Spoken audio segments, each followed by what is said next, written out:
My name is Dave Hollenbach, the host of From Embers to Excellence, a podcast that explores the many facets of leadership from the perspectives of some amazing people.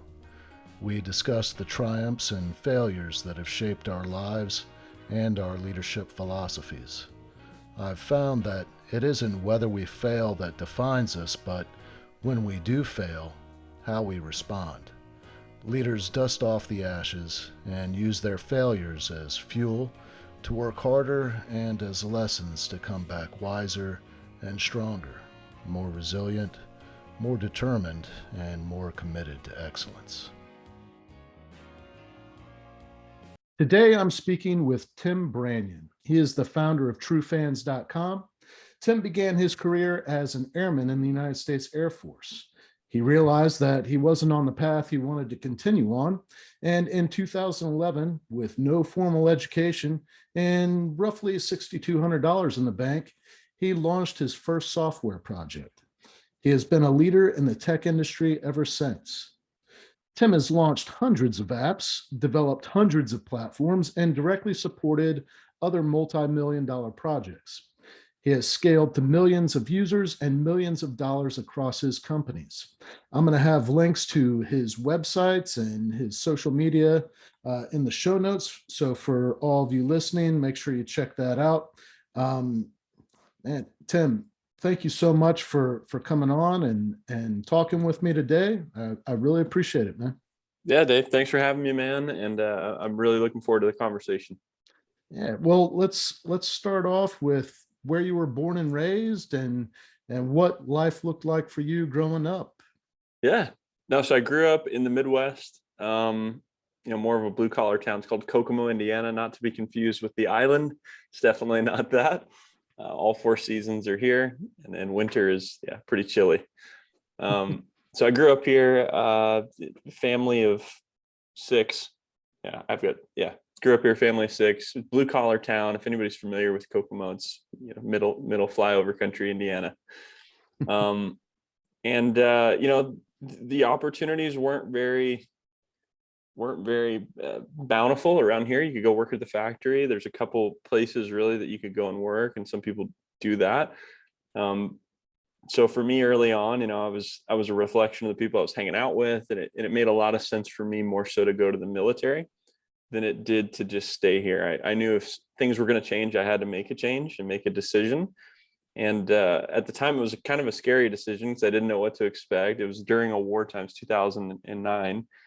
2000. That's when I joined, right? 2009. Having a drawback. Was it 2009? Yeah, 2009 is when I joined. And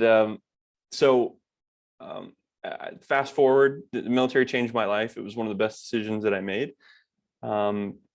Gave me sharpened some of the characteristics that I had, but really instilled discipline, honor, gave me a position in the mission. So I became just excited about serving and being involved in the military.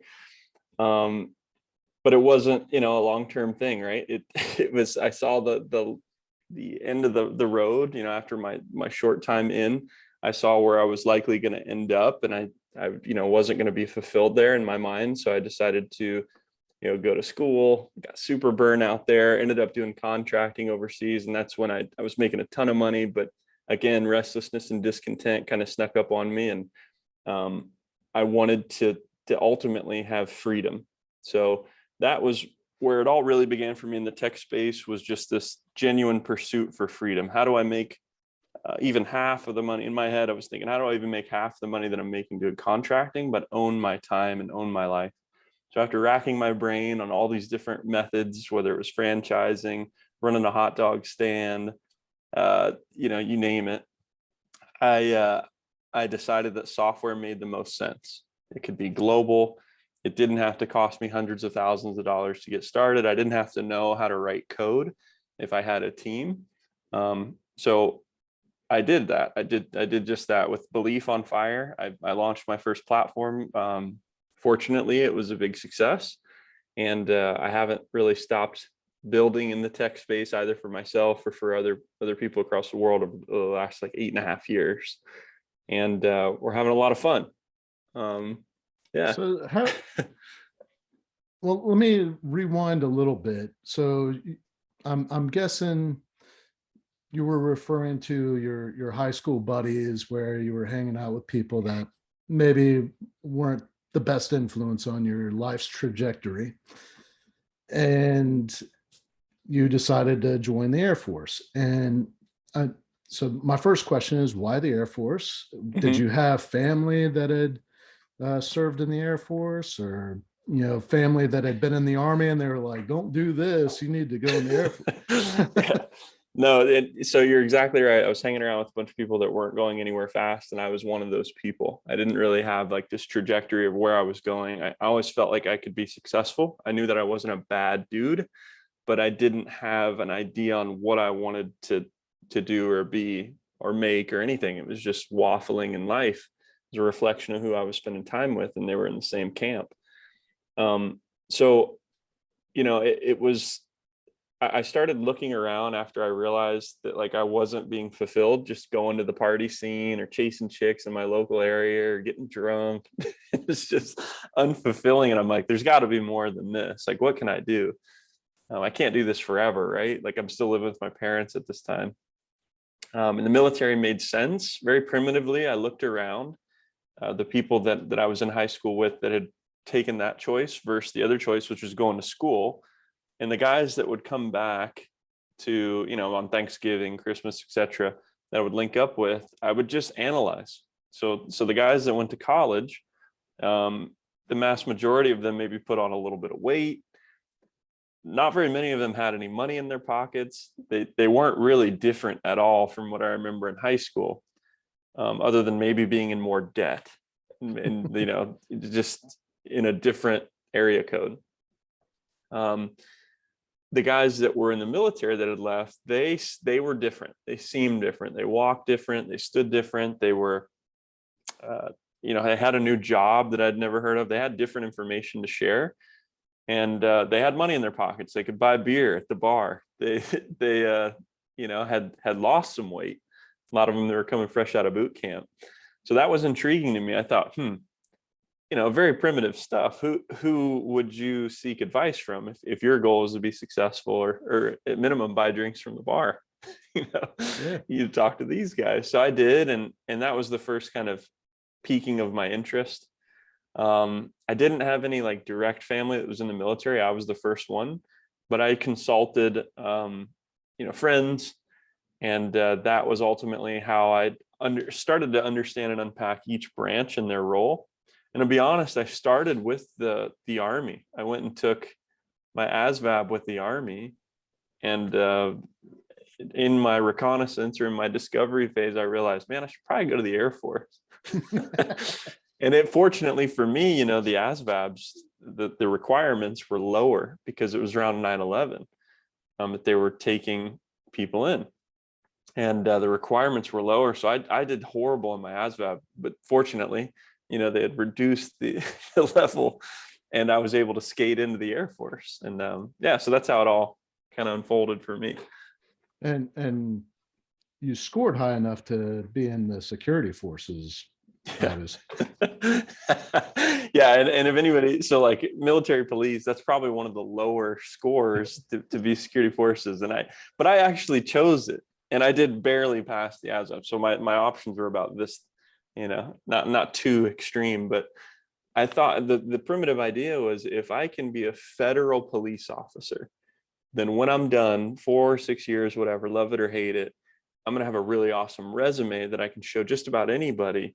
And that'll mean something to them. It'll have meant that I served as a federal police officer. It's at least a trustworthy person, you hope, Yeah. right? So that was my thought process. So I chose to do it. Plus, man, they got me with the video. They were throwing grenades. They were shooting, rappelling out of windows, all this stuff that we do like maybe once. So yeah, they got me. Well,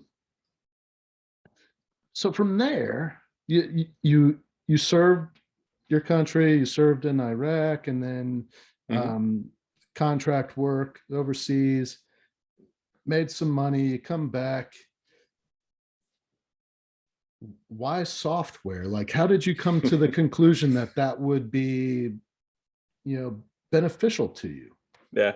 No, so I've always worked my job and minded my freedom. So it wasn't like I just came home after not having a proven concept. I didn't leave emotionally. I left tactically. And that's a recommendation for anybody that is seeking freedom or building something. Work your job and mind your business on the back end. It'll take an investment, especially if you have kids and a wife. It's additional things that you manage or take care of along with your work responsibilities. So while I was contracting, I became miserable.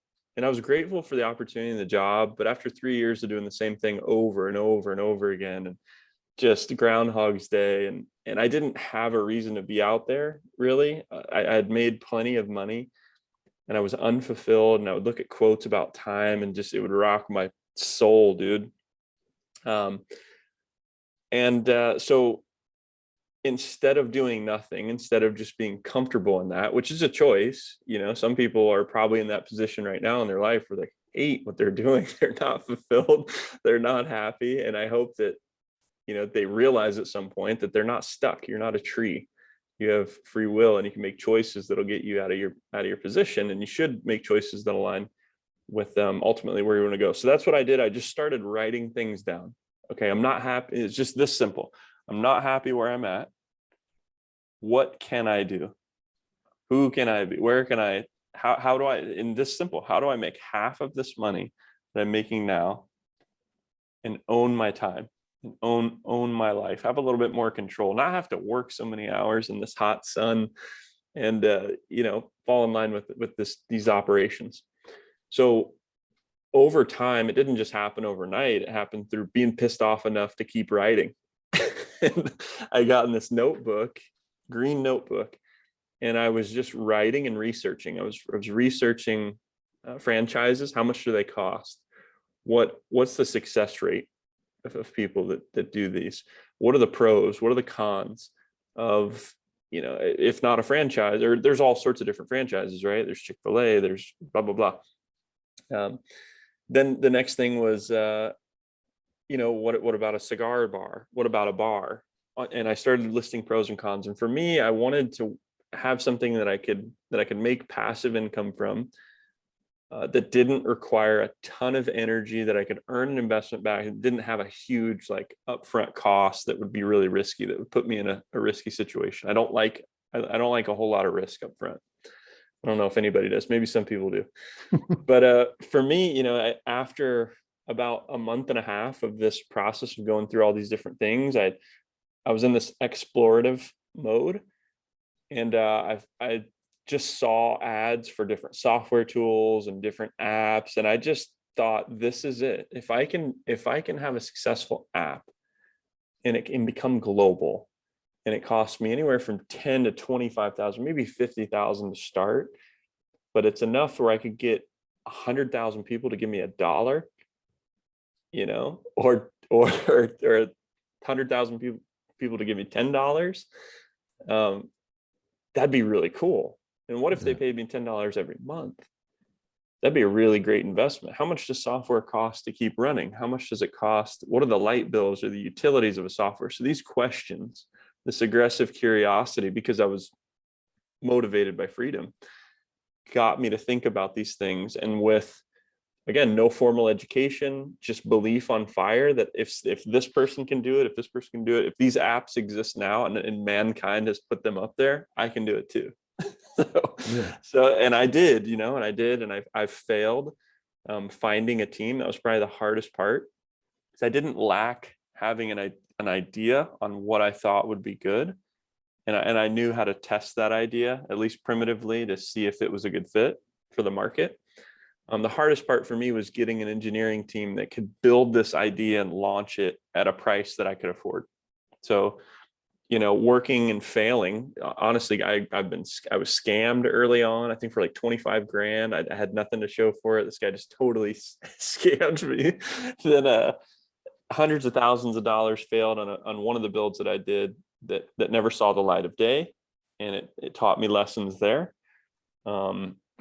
mixed in with successes and ultimately finding my team now. So that's how I've arrived now. So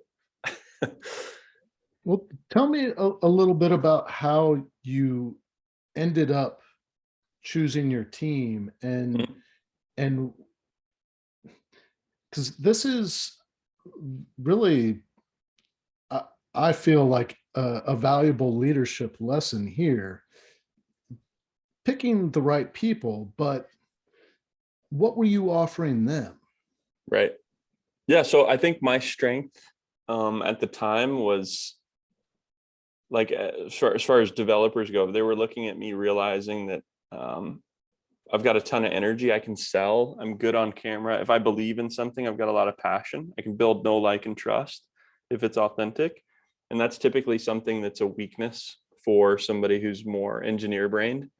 They can't really be charismatic as well. Not there aren't hybrids out there. There definitely are, but so they were seeing me as an opportunity, I think, to be a part of distribution of this thing that they could build, like the yin to the yang.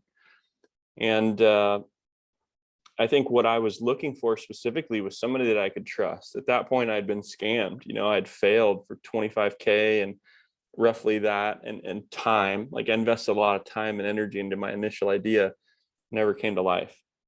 So I was looking for somebody who actually could deliver, and attributes like trust, like an honest person were very important, a track record, testimonials, you know, a, a track record of success and real world projects that were out there existing in the marketplace, now. And that's where I found my team, was going through that process. And honestly, like, the best way I think to do it, if anybody was wanting to get into the app or tech space now, the best way would be to reverse engineer and ask someone that has an existing platform, hey, who's your team?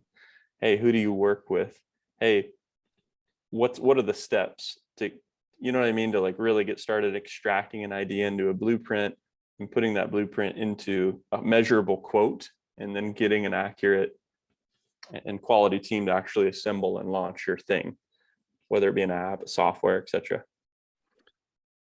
Now, over time, it seems to me like you kind of put together a winning formula, a successful formula to do this, and now your main focus is truefans.com. Mm-hmm. Can you tell me a little bit about that and what you do there? Yeah, absolutely. So TrueFans it follows kind of the same formula that I use to build anything. It typically starts with seeing and hearing or observing like what sucks in the marketplace. So, I don't sit in a room, and hum and hope to have good ideas. I just look around and hear and listen and see what sucks. And then I usually have ideas or on ways to solve those things. And I think those are the best software projects that we've ever worked on having clients, is the people that know from firsthand experience or have a deeper understanding of what the problem is and how tech can solve it, or how an app can solve it, or how it could mitigate things. So anyway, that's all I did. Was I saw that content creators were historically underpaid and undervalued. I saw that big companies were selling data, and it was more of a pay to play model in which, you as a user are the product. Your reach is limited by an algorithm. So if you build a community on most of these platforms, they're not seeing your shit. That's a problem in a way, but you're not paying for the reach, so it doesn't meet their model. You're not paying their electric bill. So it's just a weird, outdated system. That's what I think. That was my observance. We're also living in a time where your information is being removed. Your content is being removed if it doesn't fit somebody's liking. So dialogue is this thing that's under attack, and sharing of ideas is this thing that's under attack, and that sucks. And I'm more for freedom, and I'm more for freedom of expression in a multitude of ways, especially if you're talking about ideas or disagreements. It's how we fucking grow. Yeah. So for me, I thought that sucked. So then once we unpack all these things that suck, then it's like, okay, well, here's the existing players in this world. You've got OnlyFans, Patreon. There's a slew of them that are here today, gone tomorrow. But the big guys in the room, they're predominantly known for adult content. They have some hidden fees sometimes. They've got problems here. Where are the areas where we can improve? Where are the areas where we become the logical choice? Because I believe as a service provider, if you have the most logical choice product, you win. You get the attention, you get the traffic, you get the user's pick. And anyway, so that for us was, we're going to be 100% invite only. So not just anybody can gain access. We're going to be less like a Walmart and more like a country club for creators. So we have this kick-ass group of people and you cannot get in unless you're invited. So that creates exclusivity too. It's like people want to get in. It's like, well, no, you have to be invited or you can apply. The next thing that we did is we paid more. We pay higher than most other platforms on the market. So we give out more money, which people like that. Cool. That makes it stand out as well. The next thing is we pay faster than any other platform on the planet. We have instant payments. So as soon as the creator's funds are active, there's no minimum, there's no maximum. They can take them out instantly within seconds to their account. People like that. It's their money, you know, they spend it on whatever you want. You've earned this, it's through you. And then the biggest thing is, like, outside of having additional features and functions that help our creators and users get paid, we don't allow adult content. So we are the wholesome alternative to these sites. So there's all these people that would love to have a membership site or to love to put their communities on these sites, but don't want to be associated with the adult world. So we said, okay, well, that's going to be us. We're going to stamp our flag here. And it's worked out wonderfully. We have hundreds and hundreds of thousands of users across the planet. We are growing rapidly. We haven't ran a single ad yet. It's all been referrals and word of mouth and just some basic marketing through manual means, like our virtual assistants. And yeah, man, we're excited about the future for what it is. And for anybody that doesn't know, I probably should have started there, what TrueFans is or what the platform does. It puts content creators in control.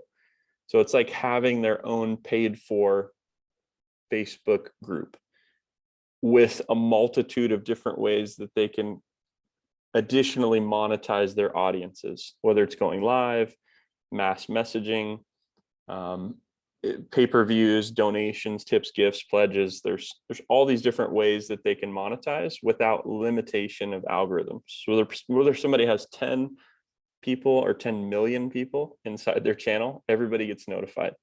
So it's an amazing way for them to connect at a deeper level with their people without the traditional nonsense. That's pretty cool. And Yeah. How long have you been doing that? We've been live for about 2.5 years now. It took us roughly 9.5 months to build. Just communication back and forth. Again, you know, it started with that idea, right? But then the next thing that you do with this idea is you draw it. You draw it into a blueprint. We use Adobe XD, or we use what's called Figma. It's just a way to communicate through visuals. So you literally can build your software in a wireframe or in a design, and then that becomes the thing that becomes your measurable quote. Just like a blueprint for a house. If you wanted to build a barn, you would probably start with a plan. But once you have a plan, now you can talk to a builder and they go, okay, it's going to take this much wood, these many screws, this much time. And here's how long it will take us to do it. Here's the milestones in which we will produce this work. And you as the buyer, now you know. So anyway, I follow the same process if I'm building my own thing with my team. Is idea, extracted into a blueprint turns into a quote turns into engineering, communication as the project is, you know, moving along. Is there like a podcast community within TrueFans? So we have several podcasters that have channels. I don't know if there's like communities of podcasters that are hanging out together and like I'd love for them to be. You're more than welcome to be.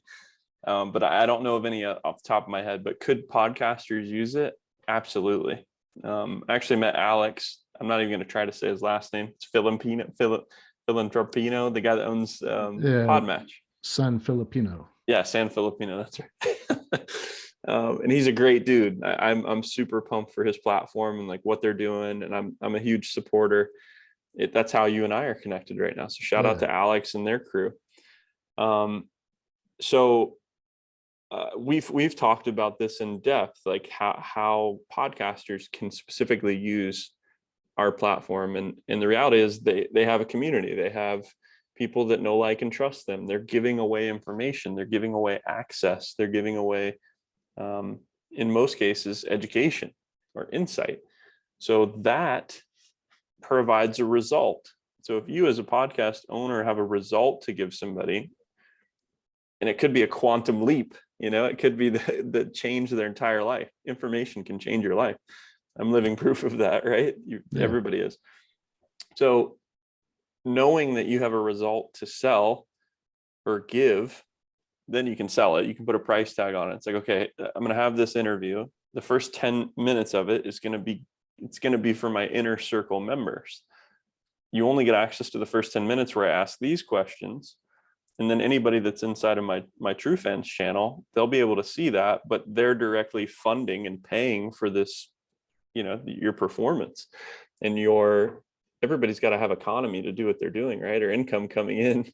So, it could be something like that, where the first 10 minutes or maybe the last 10 minutes or the outtakes are only for your subscribers. Or it could be certain guests that you bring on, or only for certain, it could be merch, right? It could be all these different things that you could share, or just conversation, communication. There's a world where a lot of creators get so big, they can't even check their DMs. They get thousands of DMs a day. So if they have subscribers, these are paying people that are paying to help that creator. They'll manage those DMs inside here, but they'll let these kind of go by the wayside and tell people over here, hey, I can only manage these. So if you want to become a subscriber, then I can message you. Then we can have a dialogue. I make time for those.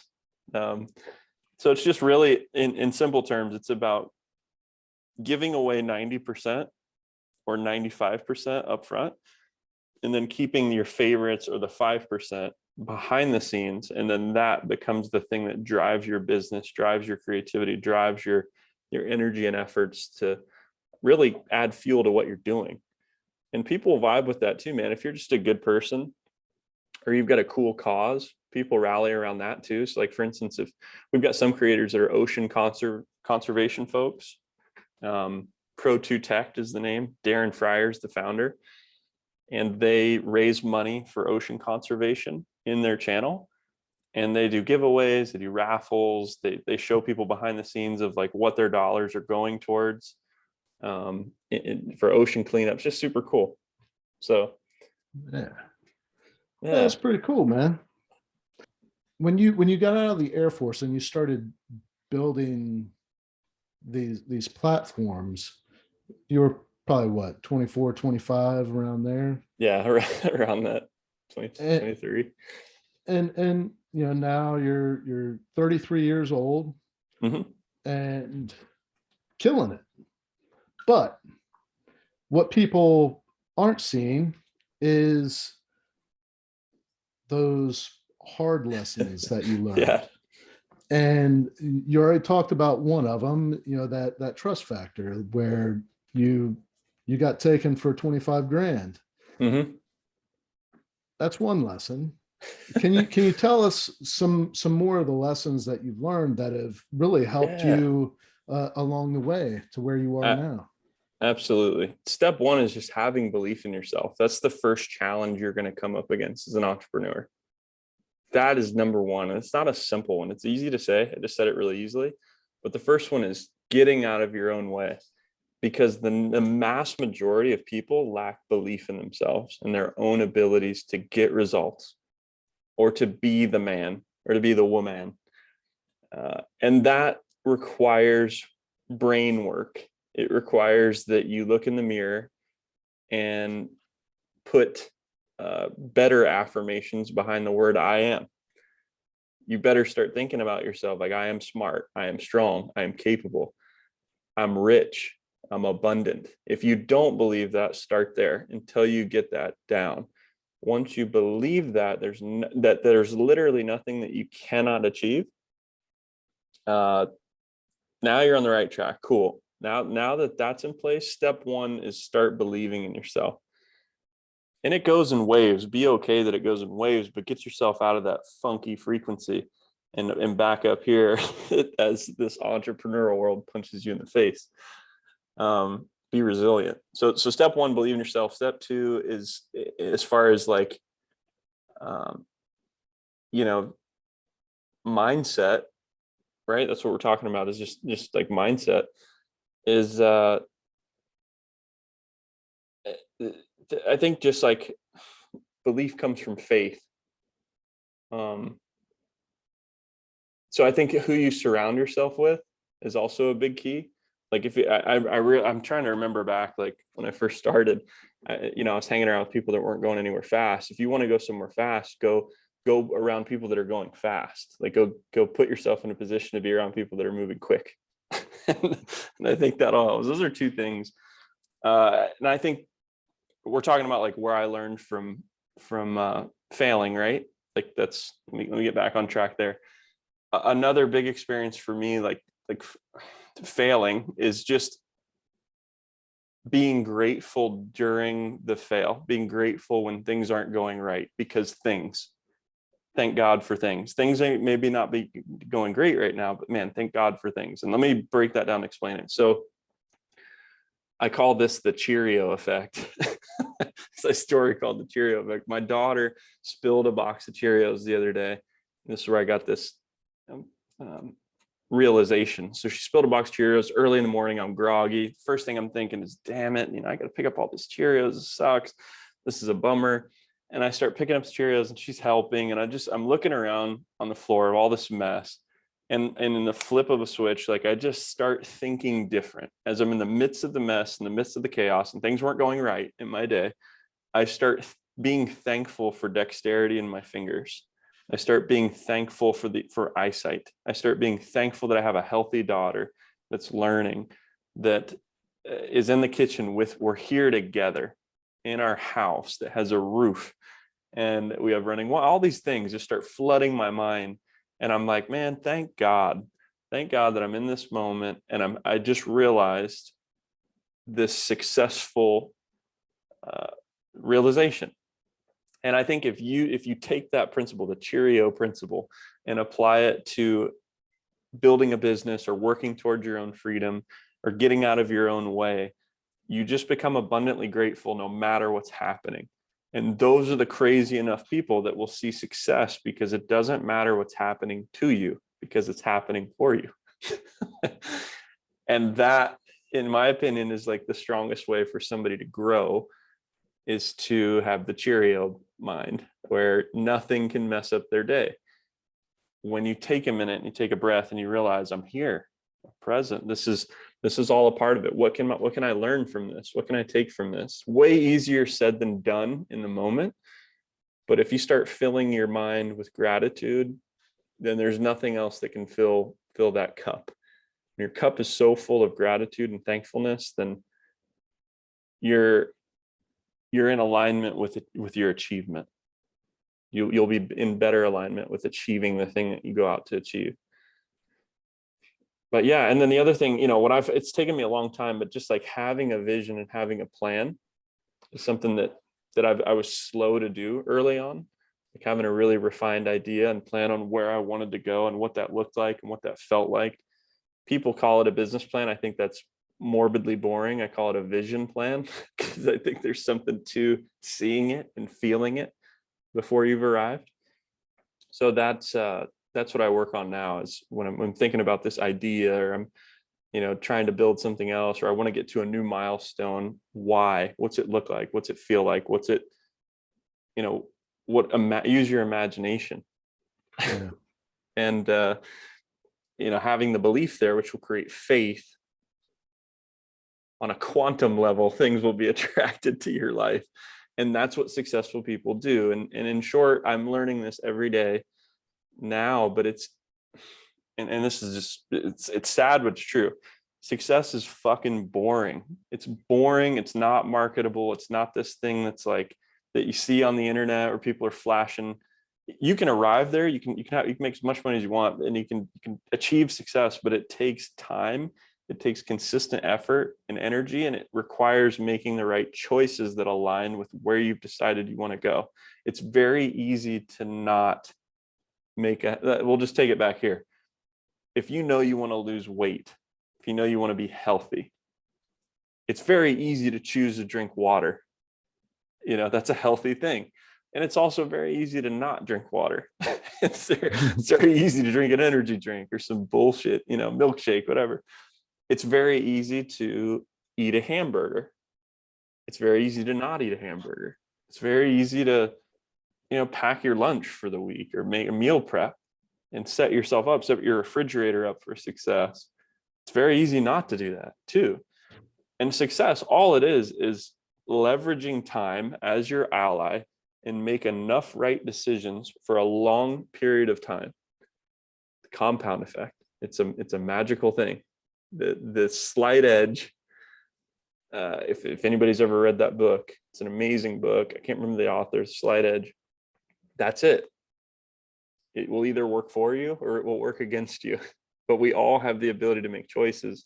So in business, my failures have ultimately led me to those things. If I could just kind of throw them all out there, that it's just deciding where you want to go and making consistent long-term decisions that align with that destination point, and realizing when you don't, and editing those and correcting those yourself, like having enough discipline to edit and correct those yourself, or don't, but at least take ownership. If you're not going to do it, don't blame the world. don't blame anybody else. Anyway. How do you define success for yourself? Yeah, that's changed now I used to define it as like how much money I was making per month, per year. Like that was like I'm successful now that I've made $3.5 million this year. I could put that on now it's like success to me. And really I call it wealth. Wealth to me is a multi-pillar thing. How much quality time am I spending with people I'm interacting with? How many, like, what are the experiences that I'm having with my family, my kids, my wife? Are we connected? Do we have, you know what I mean? Like that's rich.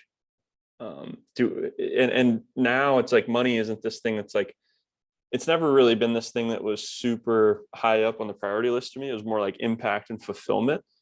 And money was this indicator that things were working right in the business, which was fulfilling and exciting. But now, dude, I like, so money or being rich is really just a ratio of like how much you make versus how much you spend. So I live out in Kokomo, Indiana. It costs shit to live here. It's like literally one of the most cost-effective places. I'm super rich where I live, and I have more than enough, and I'm so thankful for that. So like the things that are important to me now are having fun, not getting stressed out if things are going right, if things are going wrong, getting to the next milestone. It's being present. Like that's a rich thing and a wealthy, successful thing to me. Not becoming an old Scrooge and a pissed off guy that's rich, that's monetarily. Having fun, finding fulfillment, and building with the right people. This is a game. This is a sport, That's the way I look at it. And ultimately, the reason why I'm doing it is to create experiences. Freedom experiences. So, planning adventures and stuff now with my family that's success to me, and being able to say no, because I now have funds to say no and take a little bit of control over, my day to day, which is good and bad. It's a double-edged spear. You gotta be ready for that. It's easy to, once you do have some freedom and flexibility, when you own your time, you're the CEO, you're the guy that can choose yes or no. No one's waiting on you to show up at work. You got to show up for yourself. Yeah. That's an interesting topic. I'll talk on this for just a second. It's an interesting topic. So like showing up for yourself, it's so easy for people naturally when your boss is expecting you at 8:30 in the morning, 7 in the morning, 6:30 in the morning. They'll get up, brush their teeth, shave their face, go through community traffic, whatever, to arrive there. But a lot of people, when it's time to show up for you, like you don't respect yourself enough at that same level that you do like even other people or other organizations. So it's like realizing that and taking that perspective or that paradigm shift and using it to your advantage. Like, dude, if I can show up here for this team and this group or this other individual or group of individuals, why the fuck can't I do it for myself? And that perspective can change your life too. because you're spending your time, you're spending your energy, you're spending your efforts, do it towards a thing that can pay you long term, or do it towards a thing that's aligned with where you want to go. My thought. Yeah, no, I'm with you 100% on that. It's interesting what you were talking about, how you define success, and how you stated it's about fulfillment. And over the past month, I've had multiple conversations on my show, on other people's shows, in my personal life. It's just funny how it keeps on coming up. And that is I actually wrote about it in my book, but in a different way than the way I've been talking about it. And what that is really, our purpose for existing, throughout history. Great thinkers have been sitting around contemplating, like, what is the meaning of life? What is my purpose? Right. And ultimately, it's happiness, where we want to experience happiness. That is the driving force in every person's life. We want to be happy. And what is the purest form of happiness is that sense of fulfillment that comes from adding value to somebody else. Mm-hmm. And the best way to add value to somebody else is to start with yourself. You've got to add value to yourself if you're ever going to add value to anybody else. Totally. And that's at the heart of it, is fulfillment, and I think that is how you measure success. Well, it depends on what you're talking about as well, but just in general, that sense of fulfillment, that sense of, yes, I have achieved what I set out to do. And it can be this never-ending cycle, where, okay, I've achieved this, what now? And I think it's important that we continue to have that hunger and that thirst for achievement. I think everybody's got their own music, and you're the most restless and discontent when you're not playing your song. When you're sitting there and you've got music to share and give, but you're not in alignment with it, and it's causing you discomfort, and you want to get in the game, but you haven't got past like lesson 1, which is giving yourself permission to realize that you can play music. You should play music. The world needs you to play music now more than ever. That's my honest opinion, because everybody's music's different, and everybody has a different ability and characteristics and sound. And the world is better and more prosperous when people are walking in alignment with their purpose. But gratitude's the other thing. We're talking about success, like just being grateful in the date. Like, you only get so many seconds. Time is such a finite thing. And after you make like a large amount of money, you hope that these people like realize that you only need so much money. And then it's like, okay, well, now who am I? Or now what am I interested in? Or why am I doing this? Some people just keep chasing the dollar, and those people wind up very miserable, to be honest, because that's all their life is about, is just getting to new highs. And then they're in this competitive game, and they're just, they never really arrive fully at like, okay, well, what matters?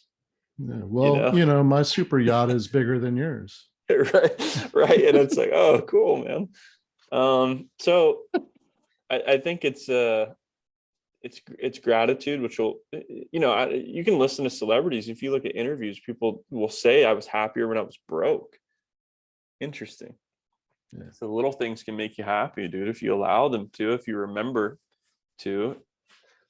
Looking around the room, everybody's at a different perspective, different room. Maybe somebody's got a different job, but just being grateful for the fact that you have a job, being grateful for the fact that you've got people in your life, or you've got a vehicle that gets you to where you need to go. All these things, if you just really stop and take a deep breath and kind of look around and feel, be present, that will keep you from thinking too far in the future or too far in the past, which will cause anxiety and stress and regret.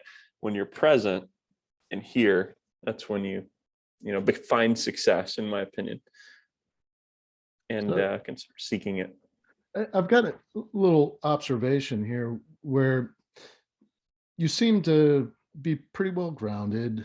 You have a good sense of a good understanding of philosophy. Mhm. I'm curious, where does that come from? Is there certain people that you study? I'm just aggressively curious, man, and I look at what people produce, and I'm observing who's happy and who's not, at least on like a, as much as I can explore. And the people that I'm aligning myself around, whether it's digitally, like through like, ebooks, audiobooks, podcasts, or if it's in person, people that are at higher highs than me, that are maybe making more money or doing more things philanthropically or adding more value to different, like, honestly, the people that I'm like talking with now, I think like they see me almost like an investment in a way. Like the people that are really higher, they have realized that it's really fun and fulfilling to them to help somebody else level up. Like that's the new like I don't know if that's why like VC companies come about, or if that's why they're looking for opportunities to invest and prosper, like a success story, or somebody else to help lift and elevate, because in some regard they get elevated and lifted by that helping hand. And so yeah, I think I surround myself with people that that iron sharpens iron. So I don't know, very primitively, I think that's what I seek. Yeah. And that's how I've arrived at just like my thoughts on things. And I've been down the opposite road too. I mean, I've gotten bad results. I've been the opposite of what I am today. And I felt that. And it's like, why would I stay there? I don't want to stay. Life is short. I've been, dude, like I was probably the most unhappy and pissed off when I left Iraq. I think I was like 19, 20. I can't remember, 19, 20 years old. And I was pissed off at the world. I hated anybody if they weren't military. Um, we got shot. I say shot at, and thank God for all the people that were at FOBs that I can't even pronounce the name of. Before I even get into this, I know there's first responders, so thank you guys. But I was in Balad, Iraq, and we got mortared like every day, every other day. IDF. Thank God I didn't have to like clear rooms, clear doors, or anything like that. But for anybody that's psychologically, it throws you down a wild, a wild hallway, man. And so how I handled it was I just disassociated with like everything. I was just pissed off. I was like breathing smoke when I got home, and I didn't like civilians. I was just an angry, bitter kid. And I look back at it, I was still a kid. And I just like wondered, why are we here? Why is this even a thing? And I realized how expendable I was, like, to the military. It's like, fuck, man. We would have a security briefing that Tower 1 and 3 are projected to be attacked. There's RPGs, there's intel that came in. Branyan, Smith, you're in Tower 1 and 3. And I'm like, damn. All right, whatever. Like, screw you guys, like I know my place here. Here we go. So it was like I've been to low lows, like mentally. I was okay with dying at that time. I was okay with like, because at least in my head, I was like, if I die here, I'm going to go home in a nicely decorated flag casket. My parents are going to be really proud of me. I would have done something different than anybody else. I'm cool. Like this, and I'm here with my friends, like whatever. It's my time, I guess. But it wasn't until later that I realized, like, man, this is not a healthy way to live life for myself. If I love me, I got to change this up, man. I still got time to live. And transitioning outside of the military, I realized that, there's your military life and your civilian life, but if you look at it as two separate things, you're kind of messed up. You need to look at it like a linear life. Like, this is just one chapter of your linear life. They're not two separate lives. You're still the same person, but you're on a different journey. So I had this thought that if I take these things, these rough things, these good things, this life that happened here, and I use them as I continue, and I refine myself instead of defining myself with PTSD or saying I'm this way or saying this way, but hard charge through offensively to become, to find my new mission forefront, to find this new position in the mission. What is my responsibility? And here I am now, and unapologetically, whether people like me or not, it's like I would rather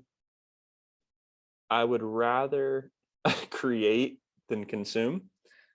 I would rather fail miserably than regret not trying. So that's all the motivation that I need to give myself permission to make content and produce platforms. And it's a little higher than that. Like, some of my philosophy, I'm a Christian guy. I believe in God, no curse like a sailor, but I believe in a higher power, the creator. I believe I'm made, I was made intelligently. I was designed in the image of a God. So, if that's the case, and I believe that, my service isn't to, necessarily mankind. My service is to pay homage to the creator. And that's where I get faith, and I feel even more unstoppable in a way. If that makes sense. Yeah. So yeah, that's where I'm at now. And everybody, I really do believe that everybody, at least everybody that I've met in some way is my superior, in which I can learn from them. But I could also, they have something to give. It's just, the sad thing is most people don't believe that, like, fully. Yeah. And it's up to them whether they think they can or think they can't. They're right. I think that's a Henry Ford quote, but Yeah. Yeah. No, that's pretty cool, man. Is there anything that you feel like we haven't touched on that we need to touch on? And then what's the best way for people to connect with you? I'm not sure if we didn't touch on anything. I think I said a lot. I hope that I hope it helps somebody. I really do, man. Like, I get on here and I don't have a whole lot of direction, and I have nothing to sell. I'm just like, it's part of my responsibility. I really do feel like, so if somebody wants to reach out, somebody needs something to help. And these are my people too, man. First responders, or people that are military, people that maybe you're building something, you want to connect, or you just need some inspiration, or somebody to tell you, get the hell out of your own way. I will be very honest with you. I'm not gonna stab you in the back, but I will stab you in the face. So, and that's just me being on a good friend. Somebody that's going to tell you, hey dude, you're getting fat, you need to take care of yourself, I want you to be here. That's just me. And if you don't want that type of friendship, or you don't want that type of, somebody to hold you that level in business, don't reach out to me, because I'm not capable of softening the blow.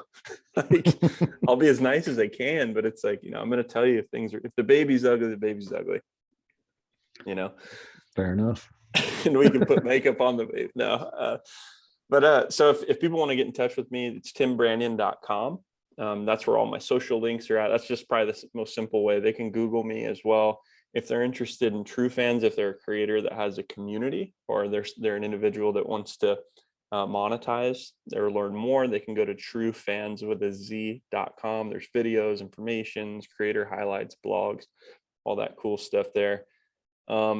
Yeah. And my whole goal, and we talked about this before we came, how do I be a good guest? How do I give back? How do I build my personal brand, but build know, like, and trust with people through giving away all the stuff that I've learned and what I have to give. So if I can be of service to somebody, especially if you're an entrepreneur, first responder, we already have that in common. I'd love to talk to them and Yeah. So timbranyan.com or LinkedIn. I'm on there too, or Google Tim Branyan. You'll find me. Cool.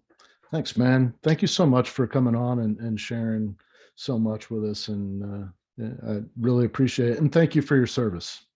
Oh yeah, dude. Smartest thing I did. Thanks for having me on, man. And I'm glad to be connected. Thank you for listening to this episode of From Embers to Excellence. Please like and subscribe to my YouTube channel. Follow me on your favorite podcast platform and visit hollenbachleadership.com for additional content. My goal is and always will be to add value to as many people as possible. So if I can be of any assistance to you or someone you know, please connect with me via email or on one of my social media accounts, linked on the homepage of my website. Remember, our failures don't define us unless we let them, and the only true measure of a leader is the success of their team.